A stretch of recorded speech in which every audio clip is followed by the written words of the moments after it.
നമ്മളൊക്കെ നിസ്കരിക്കാറുണ്ട്, നോമ്പ് നോക്കാറുണ്ട്, സ്വതക്ക ചെയ്യാറുണ്ട്, അങ്ങനെയുള്ള ഇബാദത്തുകളൊക്കെ ചെയ്യാറുണ്ട്. എന്നാൽ ഓരോ ഇബാദത്തും ചെയ്യാൻ നേരത്ത് നമ്മുടെ ഹൃദയത്തിൽ വല്ലാത്ത സന്തോഷം ഉണ്ടാകാറുണ്ടോ? ഓരോ ഇബാദത്തുകൾക്ക് നമുക്ക് വല്ലാത്ത മധുരം ആസ്വദിക്കാൻ സാധിക്കും. അങ്ങനെയുള്ള മധുരം നമുക്ക് ആസ്വദിക്കണമെന്നുണ്ടെങ്കിൽ മൂന്ന് കാര്യങ്ങൾ നമ്മൾ ഉപേക്ഷിക്കാം. ഏതൊക്കെയാണെന്നറിയോ?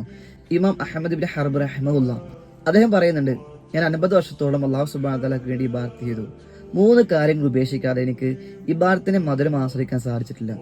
ഒന്നാമതായിട്ട് അദ്ദേഹം പറയുന്നത്, സത്യം തുറന്നു പറയുന്നതിൽ ഞാൻ ആളുകളുടെ തൃപ്തി ഉപേക്ഷിച്ചു.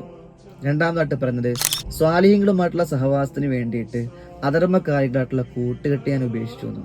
മൂന്നാമതായിട്ട് അദ്ദേഹം പറയുന്നത്, പരലോകത്തിലെ ആസ്വാദനങ്ങൾക്കും ആഡംബരങ്ങൾക്കും വേണ്ടിയിട്ട് ദുനിയാവിലെ ആസ്വാദനങ്ങൾ ഞാൻ ഉപേക്ഷിച്ചു എന്നുള്ളതാണ്. പ്രിയപ്പെട്ടവരെ, ഈ ഒരു 3 കാര്യം നമുക്ക് ഉപേക്ഷിക്കാൻ സാധിച്ചാൽ തീർച്ചയായിട്ടും ഓരോ ഇബാദത്തുകൾ ചെയ്യുമ്പോഴും നമുക്ക് വല്ലാത്ത ഇൻട്രസ്റ്റോട് കൂടി, വല്ലാത്ത സന്തോഷത്തോട് കൂടിയിട്ട്, വല്ലാത്ത ഒരു മധുരം ആസ്വദിച്ചുകൊണ്ട് തീർച്ചയായിട്ടും നമുക്ക് ഇബാദത്തുകൾ ചെയ്യാൻ സാധിക്കും.